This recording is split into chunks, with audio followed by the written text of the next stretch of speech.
গালগপ্পে নিয়মিত শোনাবো চেনা অচেনা মন ছুঁয়ে যাওয়া রোমাঞ্চকর সব গল্প।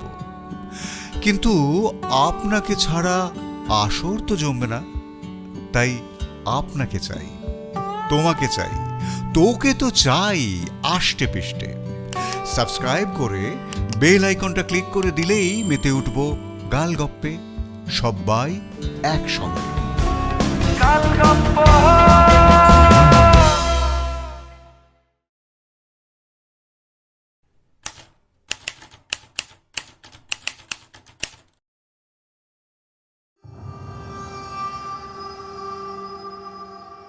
গালগপ্পে এখনকার গপ্প ধস নেমেছিল। রচনা উপাসনা রায় চট্টোপাধ্যায়। আবহ বিশ্বদীপ বিশ্বাস। শব্দগ্রহণ অপু আইচ। প্রচ্ছদ ডিভাইন কমেডি।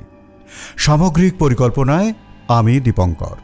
শুনছেন ধস নেমেছিল।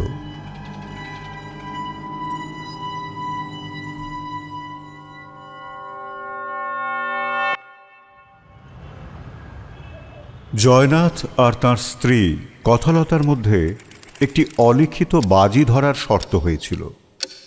জয়নাথ তাঁর কর্মজীবনের যত মর্মান্তিক কাহিনী কথালতাকে শোনান না কেন, কথালতা কিন্তু কোনো মতেই কাঁদতে পারবেন না। চীনামাটির শূন্য চায়ের কাপটা কাঠের কারুকাজ করা সুদৃশ্য ট্রের ওপর বিমর্ষ মুখে নামিয়ে রাখলেন কলকাতা পুলিশের প্রাক্তন অফিসার শ্রী জয়নাথ গুহ। ঈষৎ ধরা গলায় বললেন, সেদিন আমি কিচ্ছু করতে পারিনি জানো লতা। ওই তরতাজা প্রাণগুলোকে বাঁচাতে পারিনি আমি। যদি তা পারতাম তবে বাকি জীবনটা হয়তো এভাবে দগ্ধে দগ্ধে মরতে হতো না গো আমায়। যখনই মনে পড়ে খুব কষ্ট হয় জানো, খুব আত্মগ্লানি জাগে মনে। মনে হয় আমি যেন একটা অপদার্থ, আমার দ্বারা কোনো কাজই হবে না। কথালতা অর্থাৎ জয়নাথের স্ত্রী রিজু স্বরে বললেন, তাহলে তুমি কি বলতে চাইছো? ওই 4টি বাচ্চা বাচ্চা ছেলে মেয়ে সবই কলেজের গণ্ডি পেরিয়েছে কি পেরোয়নি, তো এই বয়সে এতখানি ডেপোমো মেনে নেওয়া যায় কখনো? এদের অভিভাবকরাই বা কি, বুঝি না বাপু। ইঁচড়ে পাকা ছেলেপুলের দল সব। আর তাছাড়া তোমার দ্বারা কোনো দিন কোনো কাজ হবে না মানে? এতগুলো বছর তুমি ডিফেন্সের মতো জায়গায় এত বড় অফিসারের পদে কাজ করেছো, জীবনে কি কোনো দুঃসাহসিক কাজ তুমি করনি? যদি সত্যিই তুমি অদক্ষ হতে, তবে কি আর তুমি প্রমোশন পেয়ে এই জায়গায় উঠতে পারতে? কখনোই পারতে না।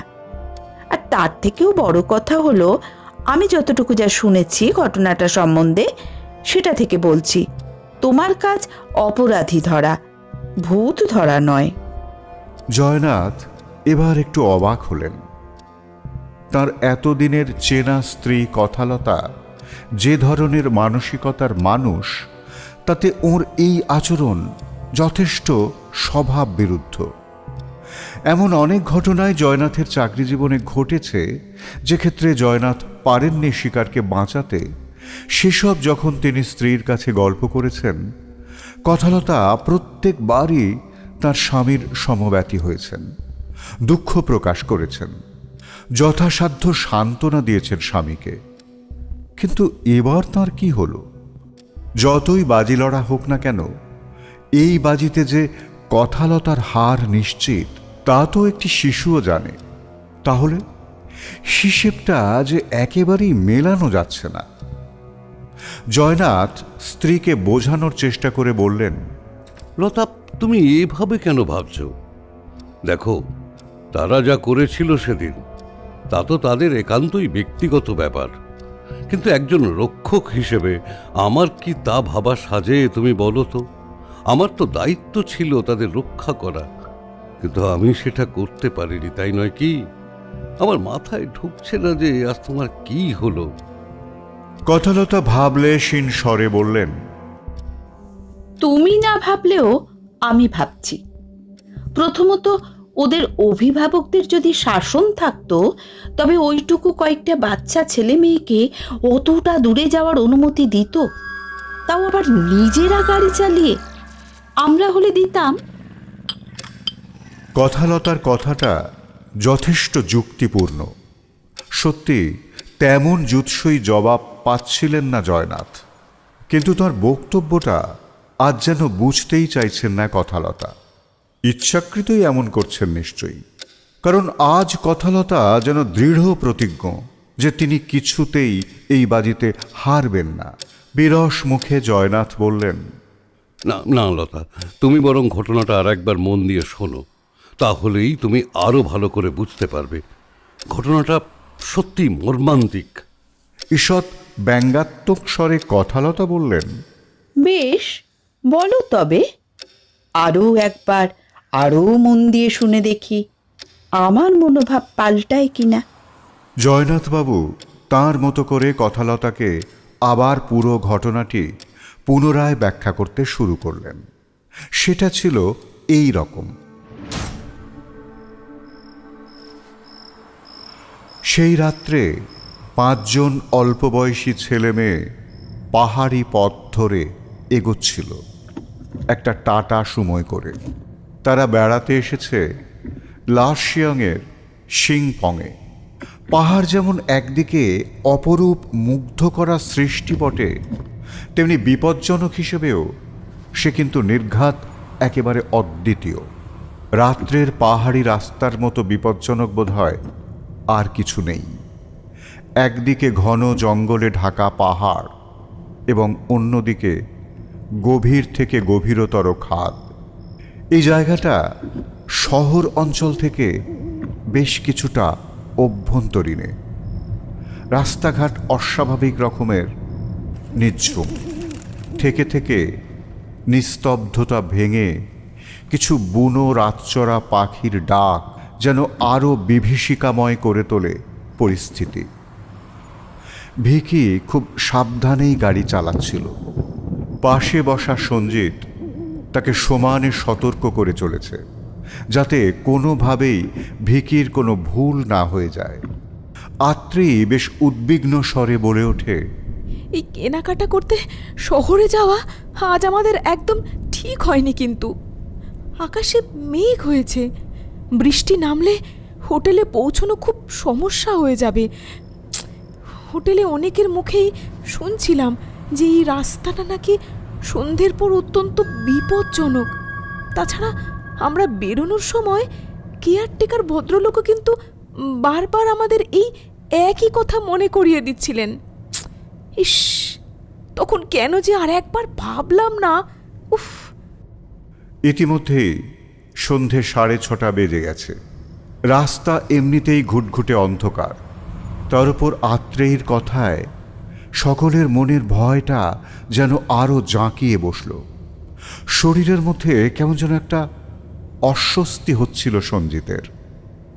পাথরের মতো সে বসে আছে সিটে।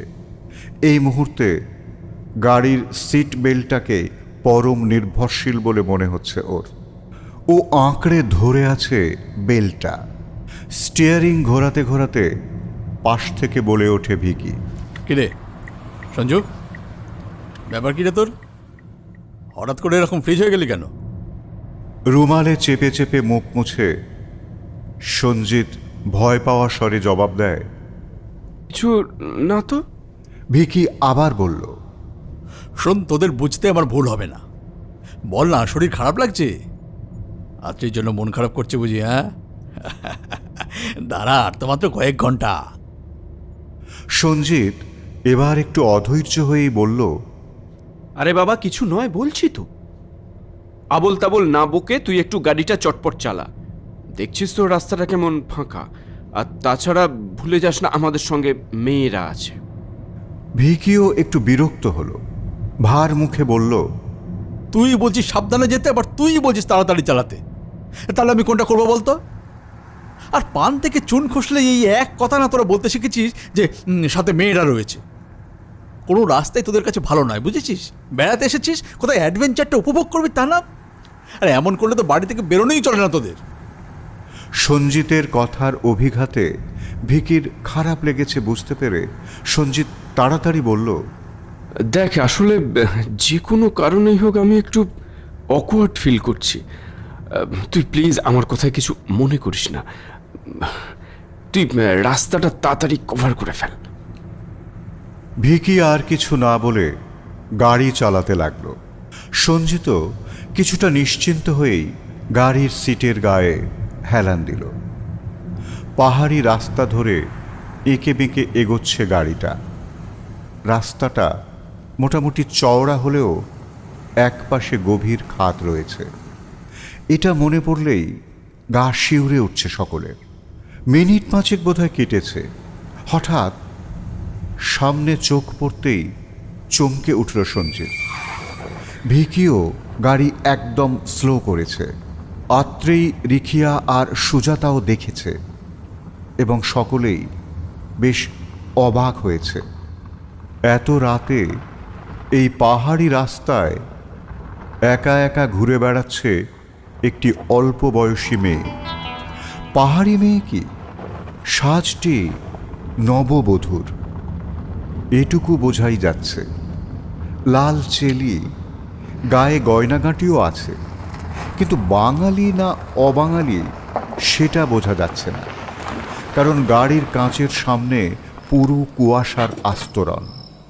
পাহাড়ি রাস্তায় এরকম একজন মেয়ে কনের সাজে ঘুরে বেড়াচ্ছে, এটা কি করে সম্ভব?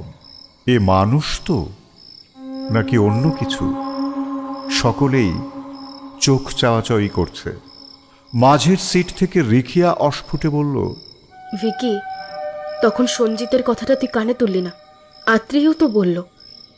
এখন এই রাস্তায় একা একটা মেয়ে, তাও আবার এরকম একটা সাজে, আমার কিন্তু ব্যাপারটা একদম ঠিক লাগছে না। সুজাতা এতক্ষণ চুপ করেই ছিল, এবার খুব আস্তে আস্তে বলল, আমি বলছিলাম কি, দেখ এসব নিয়ে কথা তো আমরা হোটেলে ফিরেও বলতে পারি, কিন্তু এখন আমরা যত কথা বলবো তত দেরি হবে।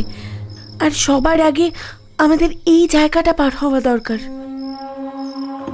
নিজেদের মধ্যে কথা বলতে বলতেই ওরা আরো ভালো করে খেয়াল করতে থাকে সামনে পাহাড়ের কোল ঘেঁষে বধূ সাজে দাঁড়িয়ে থাকা রমণীটিকে। ভিকি আবার অদম্য সাহসী। সে একবার গাড়ির জানলা খুলে ওর সাথে কথা বলবে কিনা সেটাই ভাবছিল। পরক্ষণেই ওর মনে হলো তার কোনো দরকার নেই, কিন্তু আরও একটা কথা মনে হচ্ছে যে, আর তাতেই ভিকি ভীষণ দোনামোনা করছে। মেয়েটা কোনো বিপদে আপদে পড়েনি তো? হয়তো সাহায্যের আশাতেই রাস্তায় বেরোতে বাধ্য হয়েছে এই সময়ে। কিন্তু যদি তাই হবে, তবে তো মেয়েটা দুহাত তুলে গাড়ি দাঁড় করাতে চাইবে, ডাকাডাকি করবে, কিন্তু তা তো সে করছে না। চুপচাপ দাঁড়িয়ে রয়েছে, হয়তো কারুর জন্যে অপেক্ষা করছে। যাকে, ওরা একসাথে 5 জন আছে, সকলে যা বলছে সেটাই হোক। সবাই বলছে জায়গাটা তাড়াতাড়ি পার করে যেতে, সেটাই বুদ্ধিমানের কাজ। ভিকি চটপট গিয়ার ছুঁল, কিন্তু ওরা ওখান থেকে যাওয়ার আগেই মেয়েটি ওদের গাড়ির পাশ কাটিয়ে চলে গেল এবং একটা সময়ে পাহাড়ি রাস্তার কুয়াশার চাদরের ভিতর অদৃশ্য হয়ে গেল। এদিক ওদিক তাকিয়ে খানিকটা স্বস্তির নিঃশ্বাস ফেলল রিখিয়া। যাক বাবা, বাঁচা গেছে। আপদ নিজেই বিদায় হয়েছে। সুন্দরী মেয়ে দেখে ভিকি বেচারা আর ওকে ফেলে যেতে পারছিল না। এখন তো নিজেই নিজের রাস্তায় হাঁটা দিয়েছে। কে জানে বাবা কি না কি ছিল। এই চল এবার ভিকি, আমাদের নিজেদের রাস্তায় চল, আর কোনো দিকে তাকাস না প্লিজ। কথাটা যথারীতি বিদ্ধ করেছে ভিকিকে। রাগত স্বরে সে বলল, কি না কি ছিল মানে? তোর কি মনে হয় মেয়েটা পেতনি, মানুষ নয়? সিরিয়াসলি তুই আদৌ শিক্ষিত তো? আমার কিন্তু যথেষ্ট সন্দেহ হচ্ছে রে। আরও একটা পয়েন্ট, সেটা হলো তুই এক্ষুনি বললি যে আমি নাকি ওকে ছেড়ে যেতে পারছিলাম না। What do mean? Oh no, তুই আমার কথাটা সিরিয়াসলি নিলি? তোর সেন্স অফ হিউমারটা যে এই লেভেলে নেমে গিয়েছে সেটা আমার জানা ছিল না রে। So I am really sorry. আমার লেভেল যে নেমে গিয়েছে সেটা তুই আগের থেকে বুঝতে পেরেছিস, যেটা খুশি হলাম। তবে আমার সত্যি একটা প্রশ্নের উত্তর চাই, অ্যান্ড দ্যাট ইজ, মেয়েটা কি না কি ছিল, মানে তুই ঠিক কী বলতে চাইছিস? হ্যাঁ, ঠিক তুই যা বুঝেছিস আমি একদম সেটাই বলতে চেয়েছি রে।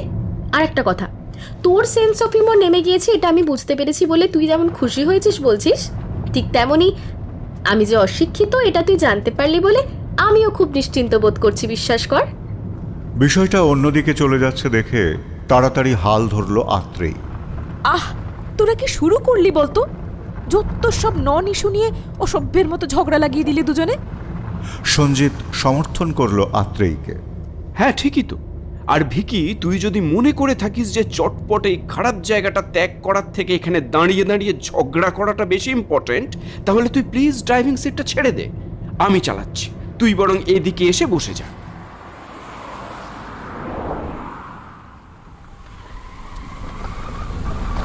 হোটেলে ফেরার পর স্বাভাবিকভাবেই একই চিন্তায় অন্যমনস্ক হয়ে যাচ্ছে ওরা পাঁচজন। খালি মনে হচ্ছে মেয়েটিকে ওখানে ওভাবে একা ফেলে আসা কি উচিত হলো? যদি কিছু হয়ে যায় মেয়েটির, এখন কোনো জায়গায় নিরাপদ নয়। যদি কোনো খারাপ লোকের হাতে পড়ে বা কোনো পাহাড়ি বন্য জন্তু জানোয়ার বেরিয়ে এসে আক্রমণ করে মেয়েটাকে, ওদের কি উচিত ছিল মেয়েটিকে ডেকে জানতে চাওয়া?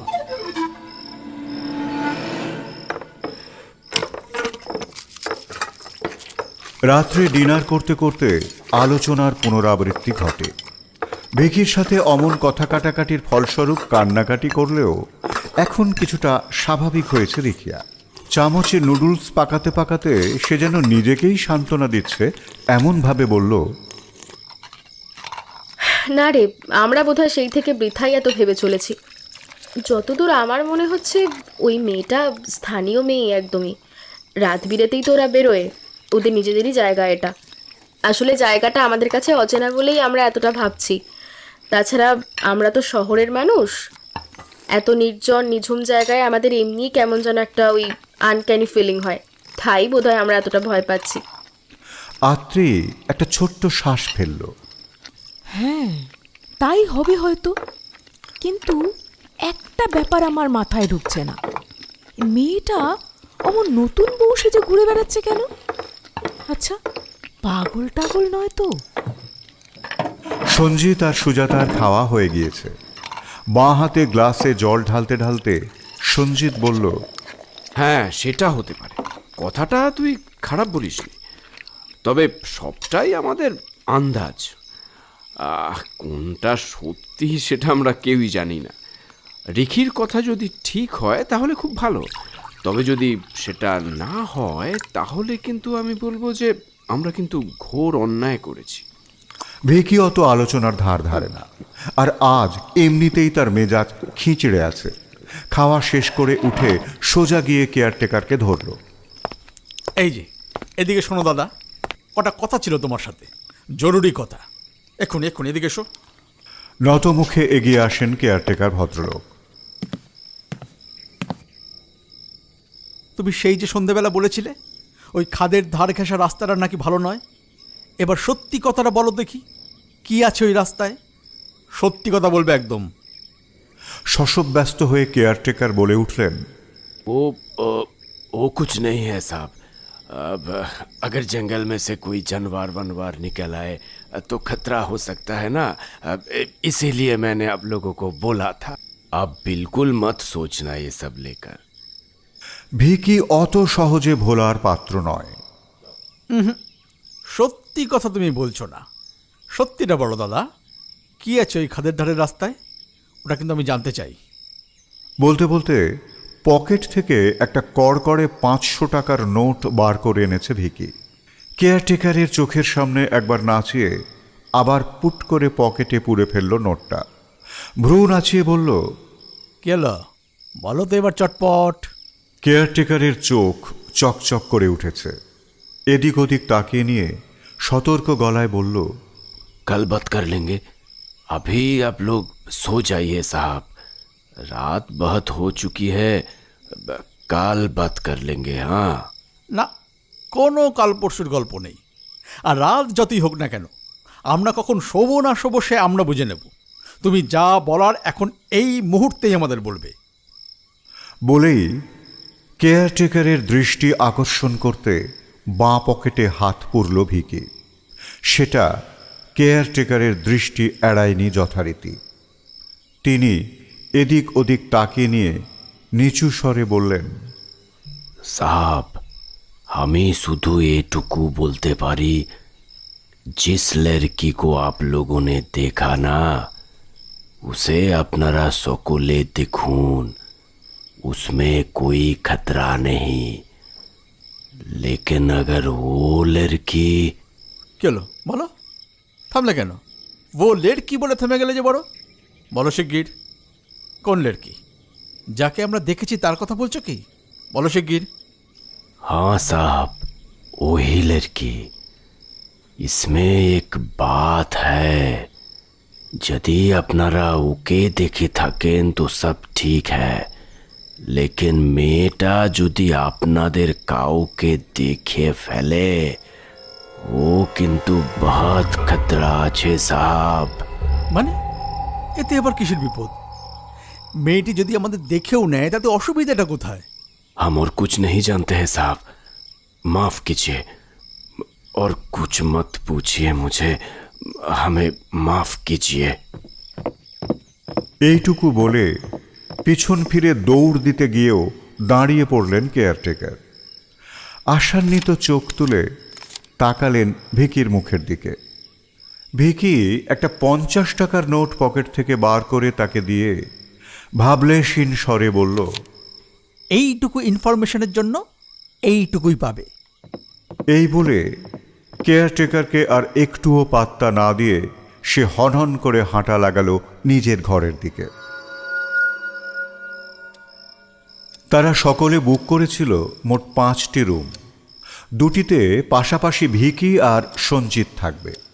তাদের পাশে একদম শেষের ঘরটা সুজাতার জন্য, আর ওদের মুখোমুখি 2টি ঘরের একটায় থাকবে আত্রেই, আর একটা রিখিয়ার জন্য বরাদ্দ। সেই রাত্রে নীল আচরণের সাক্ষী হয়ে থাকল 5টির মধ্যে 2টি ঘর। একটিতে সঞ্জিত ও আত্রেই, অন্যটিতে ভিকি ও রিখি। শুধুমাত্র সুজাতাই এসবের মধ্যে থাকে না। সে তার নিজের ঘরে একলা শুয়ে কিছুক্ষণ বই পড়ার পর গভীর ঘুমে আচ্ছন্ন হয়ে গেল।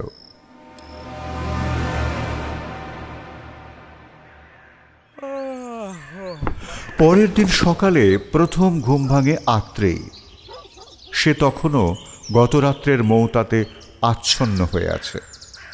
ঘুমের চোখে হাত বাড়িয়ে সঞ্জিতকে ছুঁতে গেল সে, কিন্তু যখনই আত্রেই বাঁ দিকে হাত প্রসারিত করল, সে বুঝতে পারল তার বাঁ ধারে একজন মানুষের শোয়ার মতো পর্যাপ্ত জায়গা নেই। তড়িঘড়ি ডান দিকটা হাতড়ায় সে, কিন্তু পরক্ষণেই বুঝতে পারে যে ডান দিকে জায়গা আরও কম। হাত ঠিকমতো করে ছড়ানোই যাচ্ছে না, ধাক্কা খাচ্ছে দেওয়ালে। ডাবল বেড এত সরু হয়ে গেল কিভাবে? কারণ সঞ্জিতের ঘর সিঙ্গেল হলেও খাটটা ডাবল। সে তো গতকাল রাত্রে নিজের রুমে ছিল না। রাত 12:15 থেকে 12:30 নাগাদ চুপি চুপি ঢুকে গিয়েছিল সঞ্জিতের ঘরে। তাহলে ভালো করে চোখ মেলে তাকাতেই চমকে ওঠেও, কোথায় সঞ্জিতের ঘর? এটা তো ওর নিজের ঘর, তার নিজের রুমেই শুয়ে আছে আত্রেই। ঘুম ভাঙার পর একই অভিজ্ঞতা হলো রিখিরও। সে নিজেকে নিজের সিঙ্গেল রুমের সিঙ্গেল বিছানায় আবিষ্কার করে খুব অবাক হলো, কারণ গতকাল রাতে রিখি ছিল ভিকির ঘরে। আত্রেই, সঞ্জিত আর সুজাতার অজান্তে রাত 12টা বাজার সাথে সাথেই সে তো ঢুকে গিয়েছিল ভিকির ঘরে। তাহলে এখন নিজের ঘরে কেমন করে এলো? কোনো মতে গায়ে গরম হাউসকোটটা চাপিয়ে এক ছুটে দরজা খুলে করিডোরে বেরিয়ে আসে রিখি। ডিনারের পর গতকাল অতখানি পান করাটা বোধহয় ঠিক হয়নি ভিকি আর সঞ্জিতের। কিন্তু ওই বোতল আর গ্লাস নিয়ে বসলে আর যে কিছুই খেয়াল থাকে না ওদের, বিশেষ করে ভিকির। ঘুম ভাঙার পর ভিকি তার পাশে রিখিকে না দেখে অপেক্ষা করতে লাগলো। সে ভাবল হয়তো ওয়াশরুমে ঢুকে গেছে রিখি। কিন্তু বেশ অনেকক্ষণ কেটে যাওয়ার পর চোখ বুজে শুয়েই সে বার কয়েক রিখির উদ্দেশ্যে গলা ওঠালো। রিকিয়া, কিরে কি করছিস এতক্ষণ ধরে? আর কত সময় লাগবে রে তোর টয়লেটে? আরে এবার আমায় একটু সুযোগ দে। কোনো উত্তর আসে না। আবার হাঁক পাড়ে ভিকি। কিরে রিকি, আরে ঘুমিয়ে পড়লি নাকি ভিতরে? আরে এবার তো বাইরে আয়, আমিও তো যাব। না, কোনো শব্দ এলো না বাথরুমের ভেতর থেকে। খানিক চিন্তায় পড়ে যায় ভিকি। গতকাল রাত্রে তার সাথে রিখিয়ার যথেষ্ট ঝামেলা হয়েছে। ডিনার করার সময় এমনি স্বাভাবিক থাকলেও ভিকির সাথে একটাও কথা বলেনি রিখিয়া। তারপর পেটে সুরা পড়তেই হয়তো সব ছাপিয়ে জৈবিক নেশাটাই চেপে ধরেছিল রিখিয়াকে। সেই মুহূর্তেই হয়তো রিখি অনুমতি দিয়েছিল ভিকিকে। সকালে নেশার ঘোর কেটে যেতে পুরনো ব্যথাটা জাগিয়ে উঠল নাকি? বাথরুমে ঢুকে আবার এক প্রস্থ কান্নাকাটি শুরু করলো না তো? 7-5 ভাবতে ভাবতে বিছানায় উঠে বসতে যেতেই এবার চমকে উঠেছে ভিকি। আরে এ কি অদ্ভুত কাণ্ড! এটা তো তার নিজের রুম। কিন্তু তবে যে কাল রাতে 11:15টার সময় ও চলে গিয়েছিল রিখিয়ার ঘরে, তাহলে ও এখন নিজের ঘরে এলো কি করে? বলা বাহুল্য সঞ্জিত হতবাক হয়ে গিয়েছে। সেও রাত 12:15 নাগাদ চলে গিয়েছিল আত্রেয়ীর ঘরে। বাকি রাতটা সে তো আত্রেয়ীর ঘরেই কাটিয়েছে। তবে কোনো দিকে আর না তাকিয়ে সোজা ও বেরিয়ে এলো ঘরের বাইরে এবং দেখল রিখি করিডোরে দাঁড়িয়ে আছে ভয়ার্ত মুখে। ওর তিলমাত্র সময় নষ্ট না করে বাকি 3 জনের দরজায় টোকা দিয়ে তাদের বাইরে ডেকেছে। ভিকি আর সঞ্জিতের বক্তব্য তাদের দুজনের মধ্যে একজন আত্রেয়ীর রুমে, অন্যজন রিখিয়ার রুমে রাত কাটিয়েছে। কিন্তু তারপর এই গোলটা বাঁধল অন্য জায়গায়। রিখি বলল, আমি নিজে গিয়েছি ভিকির ঘরে, ভিকি তো আমার ঘরে আসেনি। ভিকি তার দুটো চোখ কপালে উঠিয়ে বলল, পাগল হয়ে গেছিস নাকি রে? তুই কখন এলি আমার ঘরে? আমি তো গেলাম তোর ঘরে। ভিকি, আমার কিন্তু এই সময় তোর এসব রসিকতা একদম ভালো লাগছে না বলে দিলাম। তোর কি মনে হয় রিকিয়া, আমি ইয়ার্কি মারছি তোদের সাথে? তা নয় তো কি শুনি? আমি যখন তোর ঘরে গেলাম তুই আমার এই বেগুনি ভেলভেটের নাইট স্যুটটার কত প্রশংসা করলি, এখন সব অস্বীকার করবি? রিকি, তুই এসব কি বলছিস বলতো? মানছি যে আমি কিছুটা অকারণেই কাল তোর সাথে মিসবিহেভ করেছি, তাই বলে তুই সকলের সামনে আমাকে এভাবে বোকা বানানোর চেষ্টা করবি? আমি যখন তোর ঘরে গেলাম তুই তো আমার গোলাপি টি শার্টটা দেখে বললি যে এটা নাকি মেয়েদের রং। আমি তক্ষুনি আমার ঘরে গিয়ে তাই গোলাপি টি শার্ট চেঞ্জ করে এই হলুদ গেঞ্জিটা পরে আবার তোর ঘরে গেলাম। রিখি আর ভিকিতে আবার জোর তর্ক লেগে গিয়েছে। এ বলে আমি গিয়েছি তো ও বলে আমি গিয়েছি। সঞ্জিত তাড়াতাড়ি তাদের থামানোর চেষ্টা করল। তারপর বলল, দাঁড়া দাঁড়া দাঁড়া, দেখ, তোরা যে কে কার ঘরে গেছিলি তা আমি জানি না, তবে আমি যে আত্রেয়ীর ঘরে গেছিলাম এটুকু আমি তোদের হলফ করে বলতে পারি। আত্রেয়ী সাথে সাথে বলে উঠেছে, মোটেই না, তুই তো আমার ঘরে আসিসনি। কি সব ভুলভাল কথাবার্তা বলছিস? আমি তো তোর ঘরে থেকেছি গতকাল রাত্রে। সুজাতা নীরব দর্শক। একই ঘটনার পুনরাবৃত্তি। ব্যাপারটা ভীষণ রকমের গোলমেলে ঠেকছে তো। ভিকি দাঁতে দাঁত চাপে। অনেক হয়েছে, আর নয়। চল তো গিয়ে ওই কেয়ারটেকারকে ধরি, বেটাকে চাপ দিতে হবে। আমার ধারণা তাহলে অনেক কিছু পরিষ্কার হয়ে যাবে। এই কথায় 4 জনই সহমত হয়েছে। এক মুহূর্ত দেরি না করে তারা গিয়ে চেপে ধরল কেয়ারটেকারকে। সত্যি করে বলো মংলা, কাল কিভাবে এমন অদ্ভুত ঘটনা ঘটলো আমাদের সাথে? আমাদের 4 জনেরই জায়গা পাল্টে গেল কি করে?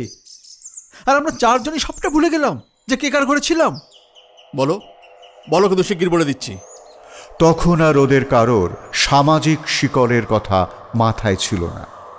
সত্য উদ্ঘাটনটাই সেই মুহূর্তে হয়ে দাঁড়িয়েছিল সব থেকে বেশি গুরুত্বপূর্ণ। কারণ এটা যে শুধুমাত্র সুরার কারসাজি নয় তা সকলেই বুঝে গিয়েছে তখন। কেয়ারটেকার মাংলা হাত জোর করে। विश्वास कीजिए साहब, हम और कुछ ना जाने। সঞ্জিত একটু ধমকের সুরেই বলে ওঠে। ফের বাজে কথা। এবার মুখ খুলেছে মংলা।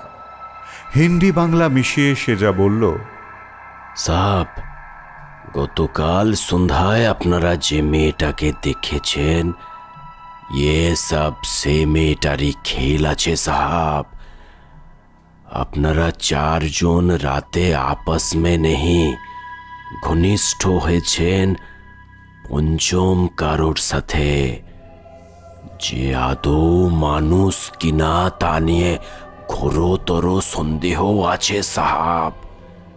হিসাব মতে সে একই সময় দুজন পুরুষ ও দুজন নারী অর্থাৎ চার জনের সাথে 4 রকম ভূমিকা পালন করিয়েছে।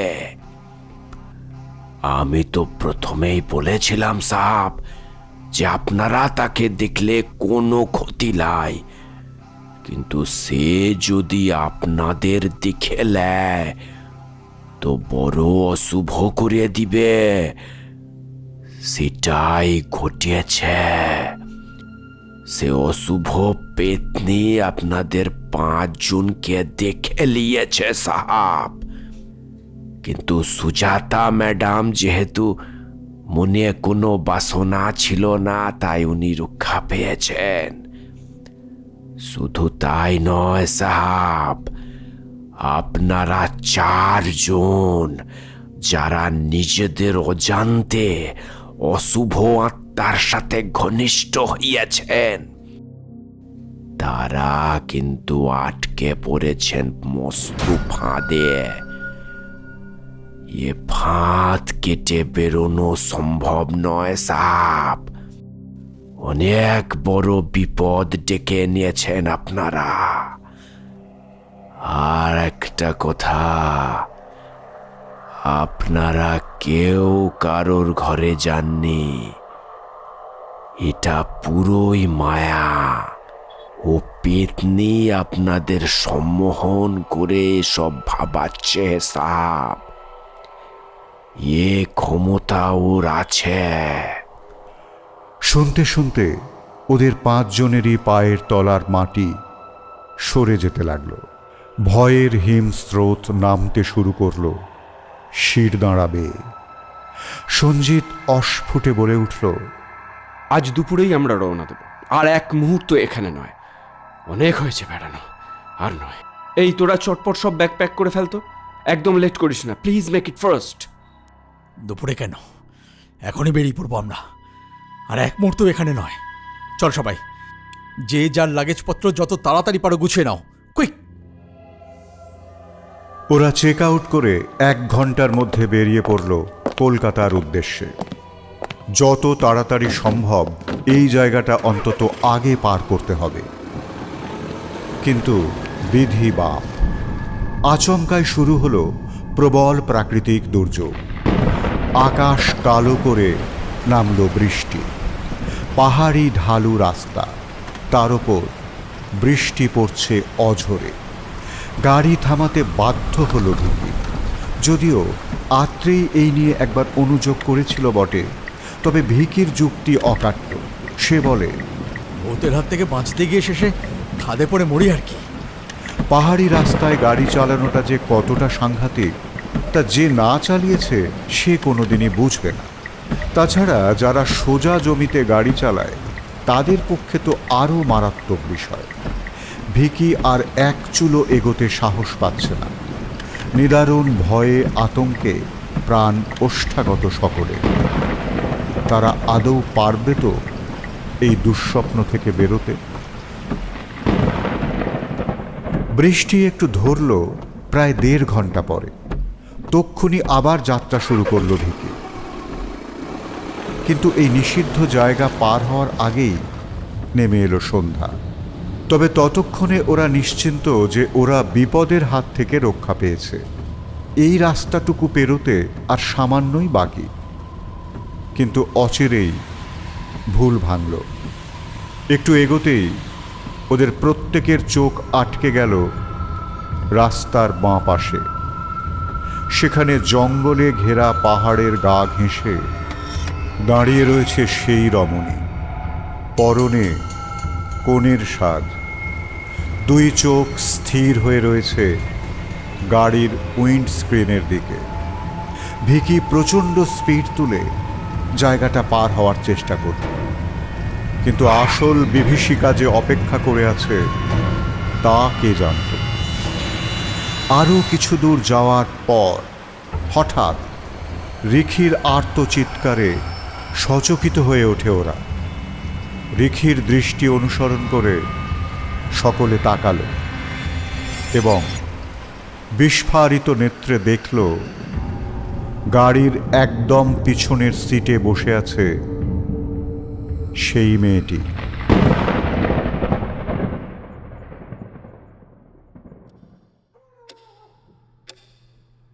এইটুকু বলে থামলেন জয়নাথ। আবদেরে সুরে স্ত্রীকে বললেন, তোমায় গল্প শোনাতে শোনাতে আমার গলা শুকিয়ে গেছে, আরেক রাউন্ড চা হলে মন্দ হতো না। কথালতাও কোনো কথা না বলে আরও এক কাপ চা এনে দিলেন স্বামীর কথা মতো। বাজিটা লড়া ঠিক হয়নি, জয়নাথ হেরে যাবেন বাজি। কথালতার এমন আচরণ তিনি জীবনে দেখেননি। এসব ভাবতে ভাবতেই কাপে চুমুক দিয়ে ফের শুরু করলেন জয়নাথ। এদিকে হলো কি, দীর্ঘদিন ধরে সন্তানদের কোনো খবরাখবর না পেয়ে ছেলেমেয়েগুলোর অভিভাবকরা থানা পুলিশ শুরু করে দিলেন। তখনই এই কাহিনীতে আবির্ভাব ঘটে জয়নাথের। ছেলেমেয়েরা বাড়ি ফেরেনি। 4 অভিভাবক উদ্ভ্রান্তের মতো থানায়, খবরের কাগজের অফিসে ছোটাছুটি করেই চলেছেন। যে কার রেন্টাল সার্ভিস থেকে ওরা গাড়িটা নিয়েছিল সেখানেও যান তাঁরা। সেখানে গিয়ে ডিটেইলস চান, কবে কোন গাড়ি হায়ার করা হয়েছিল। যত রকম সম্ভাব্য উপায় আছে সন্তানদের খবর পাওয়ার, তার মধ্যে একটিও বাদ রাখেননি তাঁরা। শুধুমাত্র সুজাতার অভিভাবকদের এখানে কোনো ভূমিকা নেই, কারণ সুজাতাই একমাত্র বাড়ি ফিরে এসেছিল। যেদিন ওরা লাশিয়ান থেকে রওনা দিয়েছিল তার পরের দিনই দুপুরে কলকাতায় ফিরে আসে সুজাতা।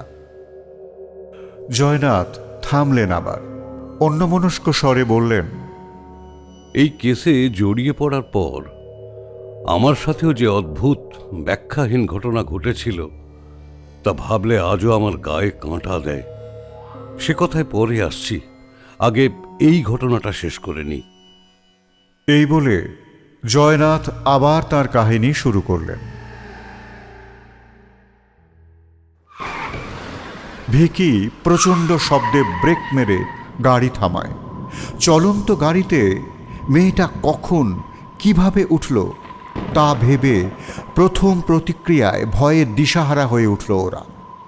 প্রত্যেকেই যেন বাক শক্তি হারিয়ে ফেলেছে।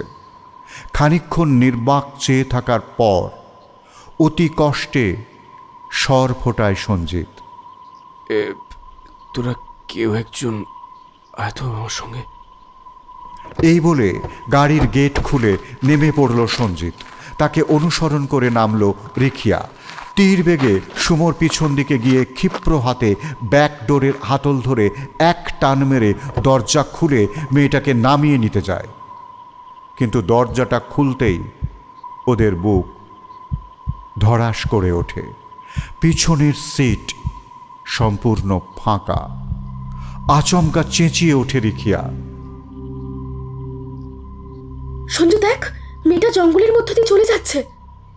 সঞ্জিত চোখের পলকে রিখিয়ার বাহু ধরে জোর এক টান মেরে তাড়াতাড়ি গাড়িতে উঠে পড়ল। গাড়ির গেটটা লাগাতেই ভিকি কোনো দিকে না তাকিয়ে স্পিড তুলে দিল। আরও ভয়ানক ঘটনাটা ঘটল তারপরেই।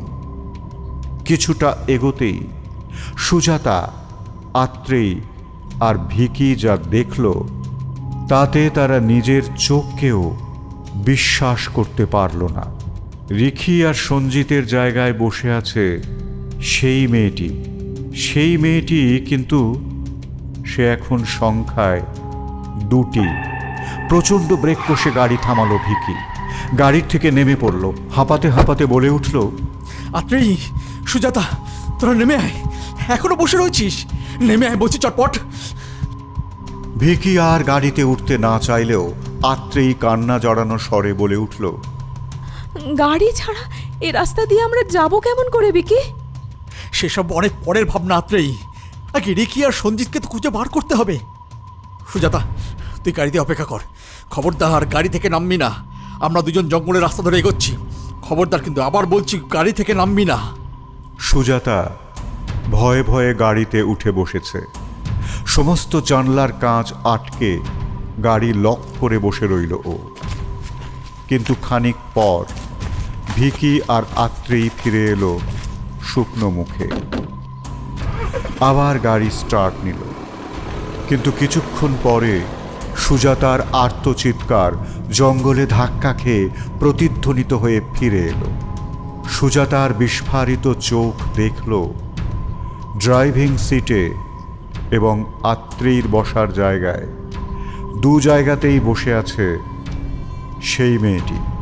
সে এখন হয়েছে সংখ্যায় 4।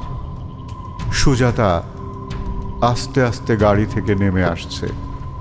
তার ঠোঁটের কোণে এক অদ্ভুত বিস্ময়, নাকি এক চিলতে হাসি। হোমস্টের ঘরে ঢুকে সুজাতাকে দেখে চমকে উঠলেন কেয়ারটেকার মংলা। এ কি, বাকিরা তো সেই কখন রওনা হয়ে গিয়েছে, এই দিদিমণি যাননি? মংলার ডাকাডাকিতে প্রায় আচ্ছন্ন সুজাতা কোনো রকমে হাত চাপ দিয়ে উঠে বসে বিছানার ওপর। জড়ানো স্বরে বলে, আমার আসলে কাল রাত থেকে খুব জ্বর এসেছে, তাই জন্যই ঘুমিয়ে পড়েছিলাম। আচ্ছা, আমার বাকি সব বন্ধুরা কোথায়? কেয়ারটেকার ভদ্রলোক এবার কেঁদে ফেললেন ঝরঝর করে।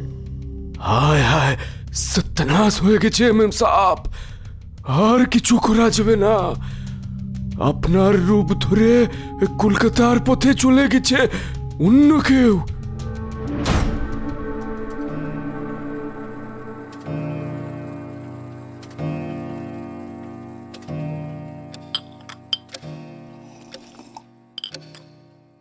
জয়নাথ সাবধানে চায়ের কাপ নামিয়ে রাখলেন সামনে থাকা কাঁচের গোল সেন্টার টেবিলটার ওপর। কিছুটা উদাস কণ্ঠে বললেন, আমি ছুটতে গিয়েও কিচ্ছু করতে পারিনি জানো লতা।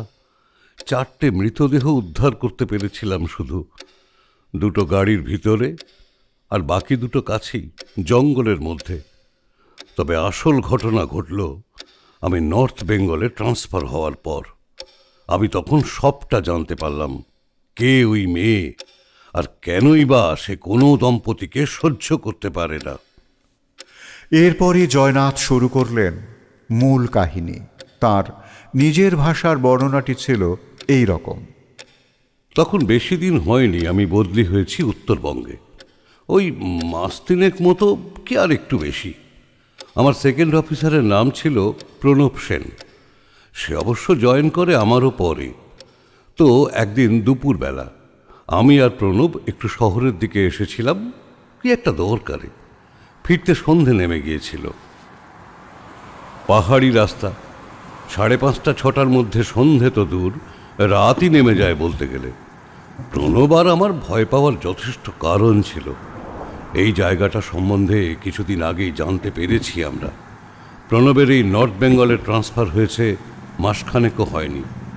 আগে আমরা জানতাম না কিছুই, কিন্তু বাংলোর কেয়ারটেকার বছর 55 তামাং আমাদের এক মর্মান্তিক ইতিহাস শোনায়। আমরা এখন যেখানে থাকি তার থেকে খুব দূরে নয় এই রাস্তাটা, যেখান দিয়ে আমরা এখন চলেছি। এই রাস্তাটা সোজা গিয়ে মিশেছে একটি পর্বত শৃঙ্গে। এই রাস্তার পাশেই পাহাড়ের কোলে নাকি অবস্থিত ছিল একটি গ্রাম। বছর 5 আগে এক ভয়ঙ্কর ধস নেমে গুঁড়িয়ে যায় পুরো গ্রামটা। রাস্তাটারও বেহাল দশা হয়েছিল, তবে পরে সেটাকে সারিয়ে মোটামুটি যান চলাচল যোগ্য করা হয়েছে। সেদিন দরকারি কিছু কেনাকাটা করতে আমরা শহরের দিকে সুপার স্টোরে গিয়েছিলাম। ওখান থেকে বেরোতে বেশ দেরি হয়ে যাওয়ায় ফেরার পথে এই শর্টকাট রাস্তাটা ধরেছিলাম। এখন বারবার মনে হচ্ছে এটা না করলেই বোধহয় ভালো হতো। দুপাশ থেকে পাহাড়কে জড়িয়ে ধরে আছে দুটো রাস্তা। সাধারণত ওপারের রাস্তাটাই ব্যবহার করে থাকে সকলে, এদিকটায় বিশেষ কেউ একটা আসে না। তক্ষুনি মনে হলো, ধুর, এই সময় কি ভাবছি আমি। তাছাড়া এই মেয়েটার সাথে সেসবের কী বা সম্পর্ক? হঠাৎ একটা কথা মনে হলো। প্রণবকে বললাম, হ্যাঁ গো, মেয়েটা বাঙালিও তো হতে পারে, পালিয়ে আসেনি তো। হতে পারে জোর করে বিয়ে দিচ্ছিল বা ওই রকম কিছু। কলকাতা থেকে নর্থ বেঙ্গলের বাস ধরে সোজা চলে এসেছে এখানে, মানে তখন হাতের কাছে হয়তো এখানকার বাসই পেয়েছিল, বা এখানে ওর পরিচিত কোনো আত্মীয় বা বন্ধু যদি কেউ থেকে থাকে তাই। তো প্রণব বলল, সে যাই হোক, কিন্তু এত রাতে মেয়েটি এভাবে একা একা রাস্তায় ঘুরে বেড়াচ্ছে, এটা তো ঠিক হচ্ছে না। এসব দিকে অন্য ভয় না থাকলেও কোনো বুনো জন্তু জানোয়ার বেরিয়ে পড়লে তো সর্বনাশ, বেঘরে প্রাণটা যাবে মেয়েটার। আঁতকে উঠলাম, ঠিক বলেছ, কিন্তু মেয়েটাকে এভাবে এখানে একা ফেলে রেখে আমরা চলেই বা যাই কি করে বলো তো? 7-5 ভাবতে ভাবতে সবে গাড়ি থেকে নামতে যাব, এমন সময় দেখি মেয়েটা নিজেই 1 পা 2 পা করে এগিয়ে আসছে আমাদের গাড়ির দিকে। আমি আস্তে আস্তে কাঁচ নামালাম। মেয়েটি ততক্ষণে গাড়ির একদম কাছাকাছি চলে এসেছে। আমি জানলা দিয়ে মুখ বাড়াতেই মেয়েটি কাছে এগিয়ে এলো এবং অদ্ভুত ব্যাপার, একটি কথাও না বলে গাড়িটাকে পাশ কাটিয়ে হেঁটে চলে গেল ওপাশে। তখন ওর মুখটা আমি দেখতে পেয়ে বুঝলাম যে বাঙালি নয়, নেপালি। আমি আর প্রণব এবার আরো অবাক হলাম, এখানেও কার জন্য অপেক্ষা করছে? প্রণব বলল, যাক, আর আমাদের ভেবে কাজ নেই, ওর ব্যাপার ও বুঝে নেবে। বললাম, সেই ভালো, চলো আমরা বরং এগোই। গাড়ি চলতে শুরু করলো। আমরা টুকটাক কথা বলছিলাম। হঠাৎ মনে হলো, এ কি, আমরা কোন পথে এগোচ্ছি? ঠিক যাচ্ছি তো?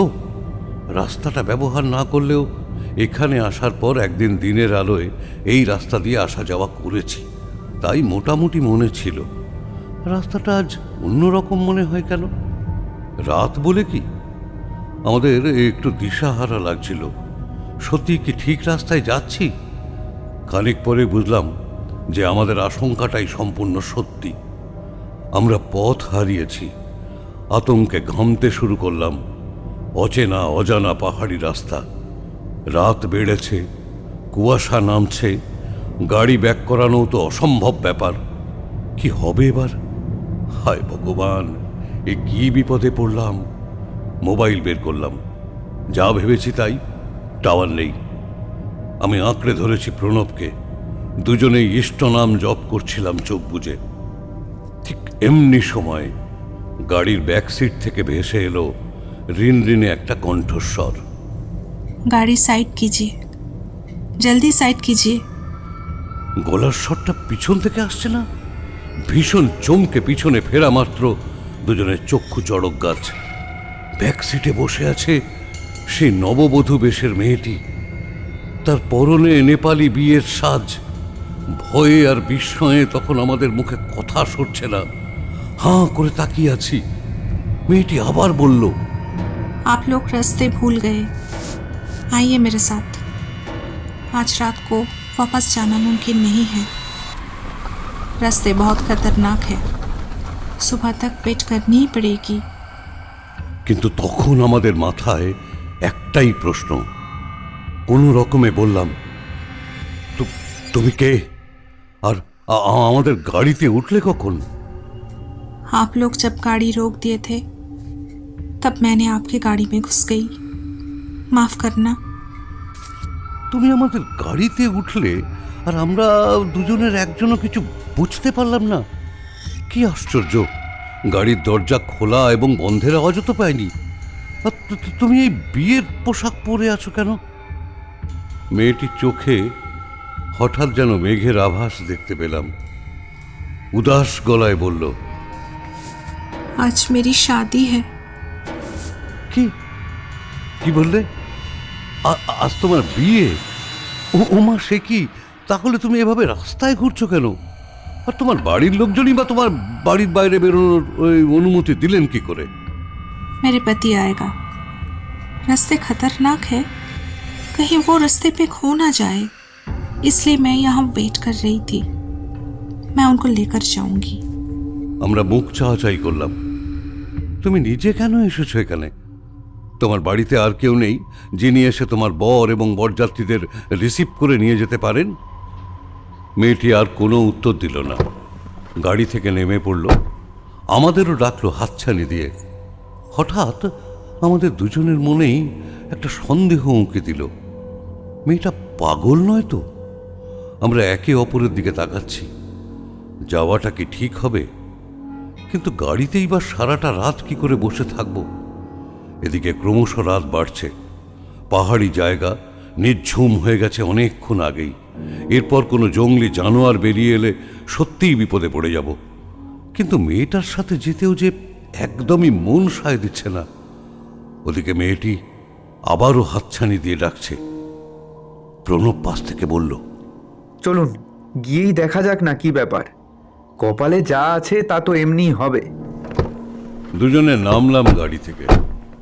মেয়েটির পিছু পিছু এগোতে এগোতে জিজ্ঞাসা করলাম, আচ্ছা, শুনেছিলাম বেশ কিছু বছর আগে এখানে নাকি ভয়ঙ্কর ধস নেমেছিল, সেটা কোন সালে হয়েছিল?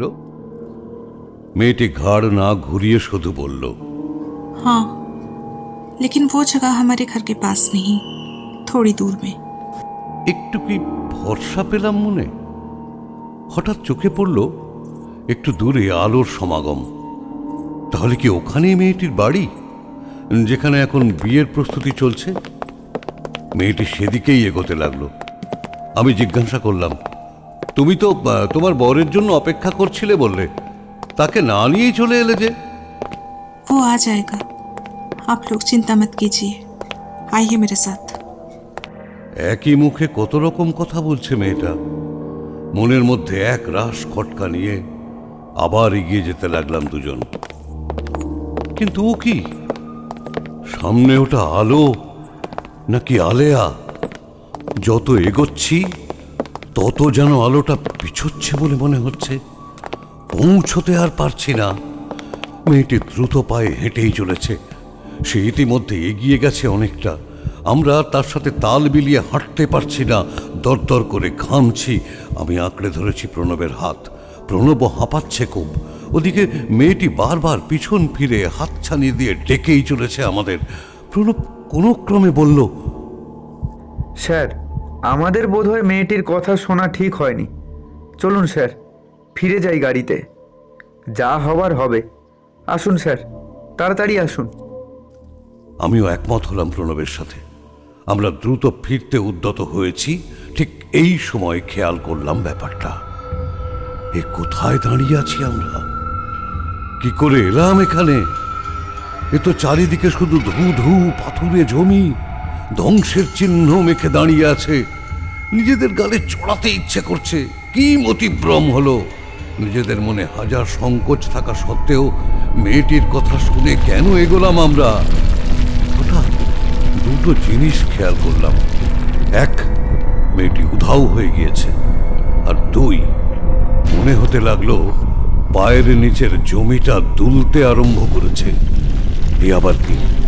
জমি দুলছে নাকি আমাদেরই মাথা ঘুরছে বুঝতে একটু সময় নিলাম ঠিকই, কিন্তু মিনিট খানেকের মধ্যেই বুঝলাম যে মাথা নয়, জমিটাই দুলছে এবং চোখের পলকে পাথুরে জমিতে ধরছে মস্ত ফাটল। মৃত্যুর জন্য প্রস্তুত হয়ে দাঁড়িয়ে থাকা ছাড়া আর কোনো উপায় নেই তখন। কিন্তু আরো ভয়ানক কিছু দেখা তখনও বাকি ছিল। কিছুক্ষণের মধ্যেই চারপাশের জমি ধসে যেতে আরম্ভ করলো, সঙ্গে বিকট শব্দ। সেই সাথে শুনতে পাচ্ছি নিজেদের হৃদস্পন্দনের শব্দ। চোখ বুজে দাঁড়িয়ে রইলাম আমরা, কারণ আশেপাশে যা ঘটছে তা দেখার সাহস নেই আমাদের দুজনের। মৃত্যুর প্রহর গুনছি, 1, 2, 3। এমন সময় সাবজি, আরে ও साहब जी, आप यहाँ कैसे आ गए? चलिए यहाँ से, आइए, जल्दी आइए। তামাঙের গলা! আমরা যেন ভরে প্রাণ ফিরে পেয়েছি। চোখ খুলে দেখি আমাদের থেকে একটু তফাতে দাঁড়িয়ে আমাদের হাতছানি দিয়ে রাখছে তামাং। কিন্তু তামাং তামাং এখানে এলো কেমন করে? আমরা ছুটতে লাগলাম প্রাণপণ। আশ্চর্য, আর একটু কষ্ট হচ্ছে না, একটু হাঁপাচ্ছি না। আমাদের আগে আগে চলেছে তামাং, বারবার পিছন ফিরছে আর হাতছানি দিচ্ছে আমাদের। কতক্ষণ ছুটেছি জানি না। ছুটতে ছুটতে এক সময় হঠাৎ দেখি গাড়ির কাছে চলে এসেছি। নবজীবন লাভ করার আনন্দ অনুভব করছি যেন। গাড়ির লক খুলে জলের বোতল বার করে ঢক ঢক করে জল খেলাম, চোখে মুখে জল ছিটালাম। শরীর ছেড়ে আসছে এবার। একটু ধাতস্থ হয়ে প্রণব সবটা খুলে বলতে গেলেও অর্ধেক শুনেই তামাং বলল, मैं सब समझ गया साहब जी। उस लड़की की नाम थी लीमा। তারপর যা বলল তামাং, তাতে আমাদের বুক হিম হয়ে গেল। 5 বছর আগে যেদিন এখানে ধস নেমেছিল, সেদিনই বিয়ে ছিল লিমার। সন্ধেবেলা লিমা যখন নিজেকে তার ভালোবাসার মানুষের কাছে সমর্পণ করার অপেক্ষায় বসে, ঠিক তখনই নামে ধস। মুহূর্তে সব শুদ্ধ সকলে তলিয়ে যায় কতল খাদের গর্ভে। তারপর থেকে রাত্রে কোনো দম্পতি যদি এই রাস্তা দিয়ে যাতায়াত করে, লিমা তাদের ডেকে নিয়ে যায় সেই অভিশপ্ত জায়গায়। নিজের বিয়ে সম্পন্ন না হওয়ার ক্ষোভে সে আর কোনো দম্পতি বা প্রেমিক যুগলকে বাঁচতে দেয় না, হাত ছানিয়ে দিয়ে ডেকে নিয়ে যায় অতীতে। আমি আর শুনতে পাচ্ছিলাম না, বিড়বিড় করে বললাম, আমরা কেন যে গেলাম ওর সাথে? কিন্তু আমরা তো দম্পতি নই, তবে আমাদের কেন ডেকে নিয়ে গেল? वही तो बात है साहब जी, सब उनकी मर्जी। वो लोगों को जादू करके ले जाती है, आपको मजबूर करती है। आप होश में भी रहेंगे लेकिन उसके साथ भी जाएंगे। ঢোক গিলে বললাম, তামান, আজ তুমি সময় মতো না পৌঁছলে আমাদের যে কি হতো সত্যি জানি না। চলো গাড়িতে ওঠো, বাংলোয় ফিরতে হবে। কথাটা শুনে তামাং যেন অদ্ভুতভাবে হেসে উঠল।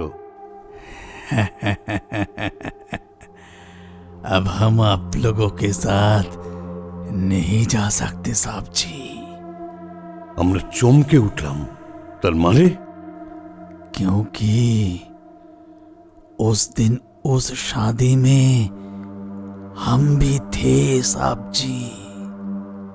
लिमा मेरी ही बेटी थी। কোথায় বাজ পড়ল কি? নির্বাক দাঁড়িয়ে আছি আমি আর প্রণব। সামনে দাঁড়ানো তামাংয়ের চোখ চিকচিক করে উঠল। मैं एक बदनसीब पिता हूं साहब। मरने के बाद मैं भी बहुत सारे पति पत्नियों और भी बहुत सारे लोगों को खुद यहाँ ले आकर अपनी बेटी के हवाले कर देते थे, लेकिन आप लोगों के साथ बहुत लगाव हो गया था मुझे। मैं आपको बचाने की कोशिश किया और आप लोग बच भी गए। आप लोग बच भी गए। अब मेरा छुट्टी है, चलता हूँ साहब जी, चलता हूँ। अलविदा।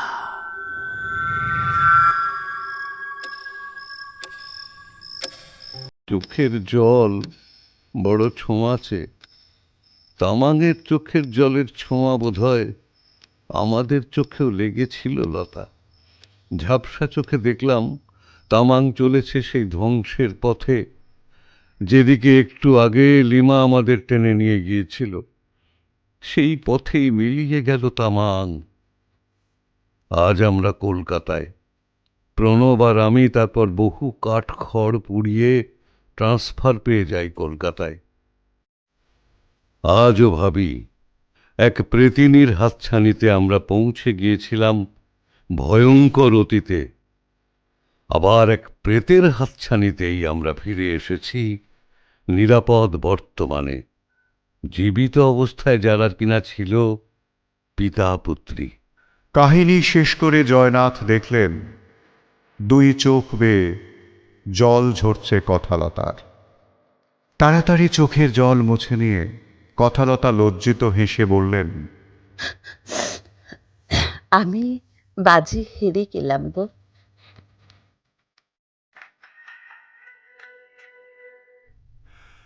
শুনছিলেন ধস নেমেছিল। বিভিন্ন চরিত্রের সংলাপগুলো যারা বললাম, মালবিকা, সঙ্গীতা, সঞ্চালী, বর্ণালী ও সঞ্জয়, সঞ্জিত, সূর্য, অপু এবং গল্প পাঠে ছিলাম আমি দীপঙ্কর। গালগপ্পে আবার দেখা হবে পরের গল্প নিয়ে। সবাই খুব ভালো থাকুন, সঙ্গে থাকুন। নমস্কার। ও হ্যাঁ, কেমন লাগছে সেটা জানাবেন কিন্তু।